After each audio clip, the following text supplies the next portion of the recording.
now proudly presented on SNME. That's Sunday night's main event, Patreon and free feed. Yo, we just people from the north side. Once the Timmy's at the shore fine. Winter ready on the four ties. Heavy traffic during 4-5. Gotta hustle on your own time. Color people every port side. We just people from the north side. Hey guys, what's going on? It's your host, your boy George Mackay, Straight Talk Wrestling here, live Demand Lucha, and I'm sitting down with one of my personal favorites, Bucket List. This is a huge moment for me, dude. You just saying that? No, I'm not. The first Demand Lucha show I came at, you and Gringo tore it down, and you guys actually signed a piece of a door for me. Okay. But before I get into that story, the bad boy of wrestling, the bad boy of pro wrestling, Joey Janela. Thank you, sir, for taking the time out. Thank you so much. So like I was saying, I got a piece of the door. It's actually hanging in my basement. My wife was very upset that I took up a portion of the wall with this door. I'd be upset too. But it's a piece of wrestling memorabilia, man. It's a green door. It's got Toronto wrestling history. Exactly, Toronto wrestling history.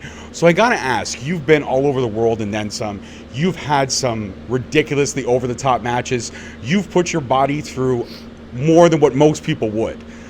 Would you consider that you possibly, in some way, shape, or form, might have a death wish? Maybe back in the day. I'm a little bit more conscious now.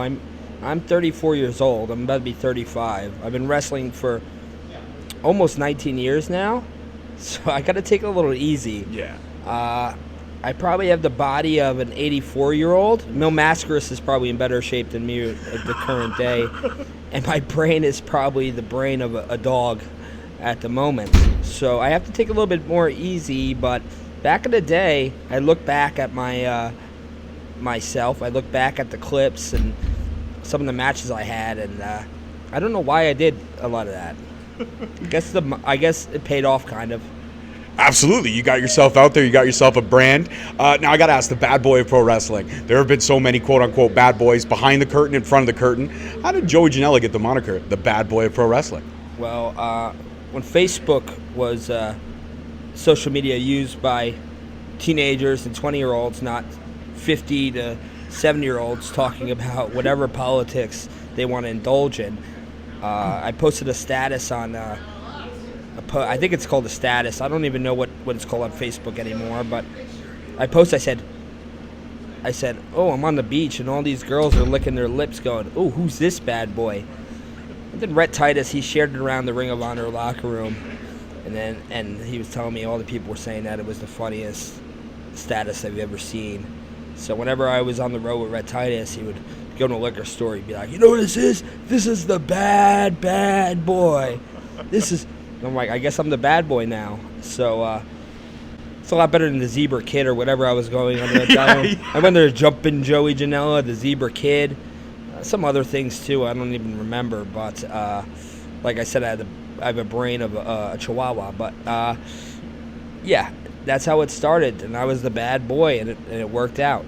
Absolutely, it did. It's one of the things that I remember about you. I followed your career from the early days as GCW, watched you come over to AEW. You had, probably not the best run that you could have wanted to have in AEW.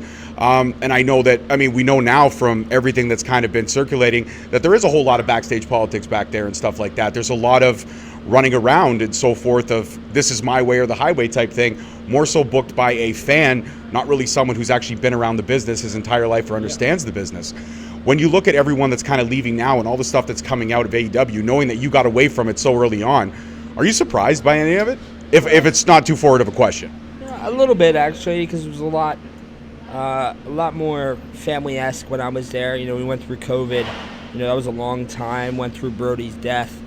And we were tight like a family, and there was rarely any drama. I said to someone, I don't believe I've ever seen a fist fight there while I was there. So, yeah, a little bit surprised, but, there's a lot of egos involved and a lot of people that are, big wrestling names. And once you get into that realm of professional wrestling, that level of TV wrestling, there's money involved and there's millions involved, and people want their spots. Mm-hmm. And if they don't have their spots, that can prevent them from, making that money and feeding their family to what they think they should be earning for a contract or whatnot. So, yeah, I can see this is just the history of wrestling. It's happened in WWF. It's happened in WCW. It's happened everywhere. WWE, but you rarely hear about it because they kind of keep it under wraps. With AEW, it was kind of, a rude awakening for them per se. And Tony, who's never ran a wrestling company, but he's run a football organization. He's run a soccer team in England. So I'm sure him and his father are used to the drama, but wrestlers are divas. They're a different type of animal. So it's a wake-up call, but I think things are going to get better there. I absolutely hope so too, because it's a great time to be in pro wrestling with everything that's changing for the landscape, especially the indie scene. Yeah. And I got to talk, some of my most memorable matches with you center around GCW. Yes. And everything that is GCW. Yeah. GCW is synonymous with Joey Janela. Joey Janela is synonymous with GCW. Out of all the craziness that you've done, is there ever a spot that you look back and you're like, man, I cannot believe I walked away from that? Of course, that roof bump. Yeah. I was going to mention the roof bump. Yeah, nothing's stopping that. That's the craziest wrestling bump of all time. Everyone's said it from Mick Foley and whatnot. It's like Mick Foley saying that's the craziest shit he's ever seen. It's the craziest of all time because he took some wicked shit. But it was wicked, and I'm surprised I survived because the truck was parked way too close, and I almost went on the ceiling, and Zandig had to drop me in feet first, to protect me so I didn't die. And he broke his back, and that was my pro wrestling Illuminati ceremony, and now I'm in. Well, not that in, because if I was that in, then I'd be making $1 million. For sure. And I wouldn't be feuding with Ricky Berwick outside.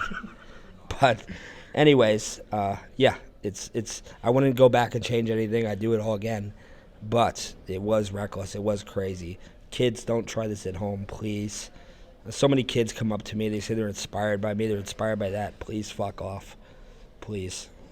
I don't want to be responsible for your death. But if I am, I kind of will take it as a notch on my shoulder, per se. No, I'm just kidding. No, 100%. Don't do it at home. I love that. Don't do it at home. Now, I mean, with all the wrestlers that have come in through GCW, all the names that GCW has helped build, and like I said, synonymous with one another, what would you say was probably your fondest memory or one of your greatest matches? Like the matches where, because chemistry in wrestling is a huge thing, and a lot of people don't realize you got to have that great dance partner. Who would you say was your most chemistry-filled match or chemistry-filled feud that you had in any promotion, not necessarily GCW, anywhere? No, GCW is kind of like been all over the place, so maybe I've had chemistry with a lot of the people I've wrestled there, so it's hard to pinpoint something, but probably the Invisible Man per se. No, but I've done some pretty out there stuff there and wrestled some pretty. I just wrestled Andrade. We had great chemistry, and if you listen to us in the back, you wouldn't think it was going to come together the way it did, and we flowed out there. We had a great wrestling match, but I have chemistry with all these guys, I think. I think you do too. When I have creative freedom, then I can make anything work. What's creative freedom look like to you? Like, because creative freedom can be so many different layers and levels. What's Joey Janela's creative freedom? Let me do whatever the fuck I want. Please, leave me alone. I will make the best out of it. That's why TV wrestling didn't really work for me. Maybe at the beginning I had that match with Omega. I had that match with Mox. And those guys let me take control. They're like, all right, you just call this whole thing and creatively. And those matches, me and Omega is talked about as one of the best matches in the history of the company still, which feels very good to me when someone says that. But creatively, just let me do whatever I want, and I'll make something special out of nothing, you know? Absolutely. So that kind of leads to my next question, which is great because it seems like we have really good chemistry. You're flowing into the questions. TV wrestling, you said yourself, is not really a thing for you. If the door is ever opened for a chance at TV wrestling again, would you take that opportunity? I've said 100 times I want to go to WWE. That's been my dream. With my creativity and their creativity and a structure and a, storytelling and storyline-wise and character-wise, I think I'd do good there now that I'm more mature. But don't ever eliminate AEW from the conversation because I could be back there next week. You never know. Absolutely. I think a place that you thrived in, and one of the places where I actually discovered you, was that quick little run you had in MLW, which I loved and I enjoyed. And I've heard, Court Bauer, say he's stern, he's fair. He's kind of like every other wrestling owner, if you would, per se. But I'm sure you have a good relationship with Court Bauer. But with the no, That guy sucks. okay, fair enough. Then I'll leave that off the plate. But I guess with Matt Riddle kind of going back to now, Jacob Fatu on the rise, is it a possibility that we could see Joey Janela for a one-off in MLW if the timing is right? Absolutely no. No. Unless they're paying me $1 million, I would never go back to MLW. And that's just how it is. Fair enough. I'll leave MLW off the table. A couple more questions. I'm going to let you go prepare for your match.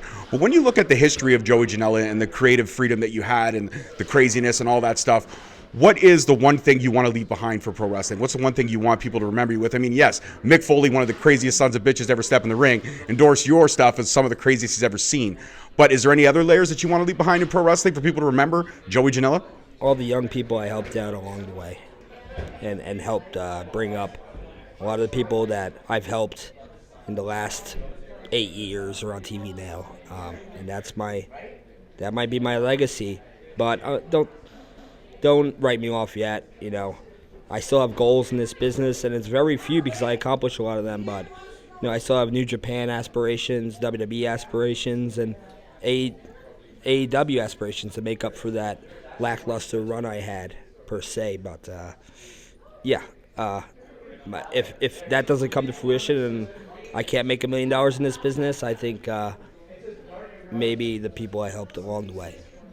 Absolutely. And that actually kind of leads to another one of my questions. See, we're just cooking with gasoline. Royal Rumble, it's a week away. Wouldn't it be awesome to see the bad boy come through in that 30-man banger? The pop would light that building up. The pop would be catastrophic for the universe. The roof would collapse in. Everyone would die. We can't have a tragedy like that, and there's no roof on that stadium. I think maybe the pop would be so big, it might knock an asteroid out of the sky right into the stadium or wake the dead, and we don't have time for a zombie invasion right now. So maybe let's leave that pop down the line when we're a little bit more prepared for those situations. Fair enough. And my final question, and it's a fun question, it's a Joe question. You've been on the road a lot. What is the guilty pleasure food that you love to have or crave? And when you get the opportunity to get it, what is the kind of thing you go for? It could be a gas station food, could be like a favorite fast food place. What's Joey Janela crave for when he's on the road going from city to city? McDonald's, brother. Yeah, Big Mac? Yeah, Big Mac, double quarter pounder. Nice. Basically, any McDonald's is pretty good, man. I really do enjoy McDonald's for some reason. I don't know why. I love it too. Listen, the double quarter pounder BLT? Obviously, not really a bacon burger type guy. Sometimes I like bacon on my burger. But yeah, last week I was so hungover. I was drinking all night. I didn't sleep. We had to drive Chicago to Columbus, Ohio. And I didn't sleep at all night. And I fell asleep in the car. And when we woke up, there was a McDonald's. You best believe I ate those cheeseburgers up, you know. Nice. That made me feel good inside. Absolutely. Listen, McDonald's is comfort food. Yeah. It is comfort food 100%. I agree with you. Yeah. Sometimes when you're hungover and you can't eat anything else, for some reason you can just eat McDonald's. That's just I will agree with you on that. Yeah, it's probably me. I don't know what's in that fucking shit, but maybe the let's not question it, because if we question it, we're going to start getting really concerned about stuff. I'll never get concerned about that, you know. I put a lot worse things into my body, so. True. All right, guys, that's it for this one. It was short and sweet and simple. Before you go, can you do me a favor? Give me that Joey Janela attitude. Let him know you just had an amazing conversation with Straight Talk, and people should subscribe. I just had an amazing conversation with Street Talk, and if you don't subscribe, I'm going to come to your house. I'm going to kill your pet. Damn, you should subscribe. Click that button very quickly. Peace, love, and wrestling, guys. We'll see you next week. Is that where the button goes? Right here? That is, yes. Thank you so much for watching. Please don't forget to like, subscribe, comment, and turn on that notification bell so you get notified each time we post a video. Alternatively, you can check us out on all podcast platforms and hosted on Podbean. We are also available on the SNME network. That's the Sunday Nights Main Event Patreon. Please feel free to check us out there as well.